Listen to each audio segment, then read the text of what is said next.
السلام عليكم، عاملين ايه؟ يا رب تكونوا بخير. النهارده ان شاء الله هنبدأ فيديو جديد مع بعض ومكملين في الفيديوهات بتاعتنا الجميلة. وزي ما انتم شايفين النهارده ان شاء الله في مطبخ مختلف.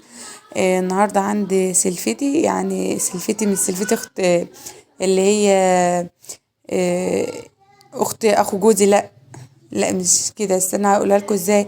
اللي هي سلفتي عندنا اللي هي اخت جوزي. عندنا احنا هنا بنقول على السلفة، هنا اخت جوزي بنقول لها سلفتي. لكن اللي هي بتكون سلفتي اللي هي مرات اخو جوزي، برضو احنا برضو بنقول عليها سلفتي. فاحنا برضو الاتنين هنا بنقول احنا هما ايه سلايف. المهم هنا الفيديو عند اخت جوزي. تمام، زي ما انتم شايفين قالت لي تعالي انت بتعملي المحشي حلو من ايدك وبتعملوه يعني زي بحري كده، فقالت لي اقفي انت ايه اعمليه. تمام، فزي ما انتم شايفين جبت بصلتين، وهنا انا رحت لقيت اصلا بتسلق ايه المحشي، فوقفت بقى كده كملت سلق بدلها. وعملت هنا التقليه او التسبيكه. جبت بصلتين، وبعد ما بصلتين يعتبر بس دبلوا، وبعدين نزلت عليهم بعصير الطماطم.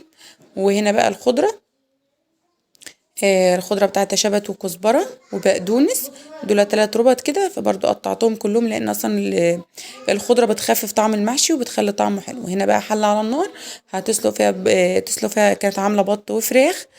آه، تمام، فهنا بقى حطت الحلة بقى على النار لحد ما المية تغلي، وبعدين تنزل بالبط والفراخ بتوعها. تمام، وهنا برضو التسبيكة خلاص بتغلي معانا. وقلت بقى ما اقطع معاكم كده ايه الخضرة. هنا طبعا كل شغلنا هيبقى على البوتاجاز، لان ايه عشان ما كانش معايا الستاند عشان اعرف اصور، فكنت محطه التليفون في حته عاليه كده فوق ايه البوتاجاز.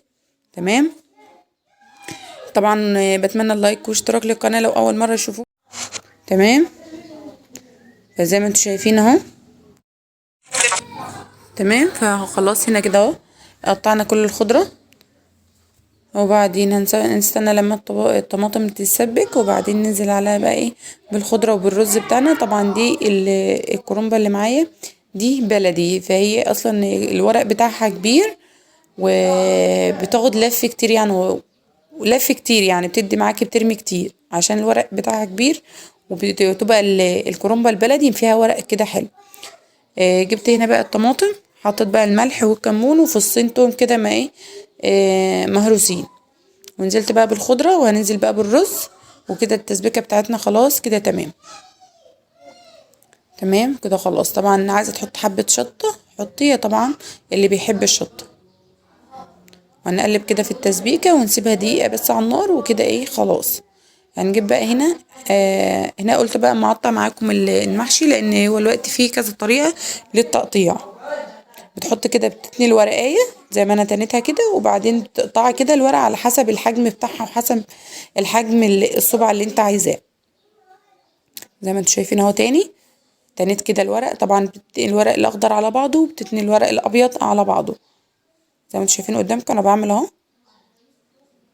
تمام كده اهو كذا مرة.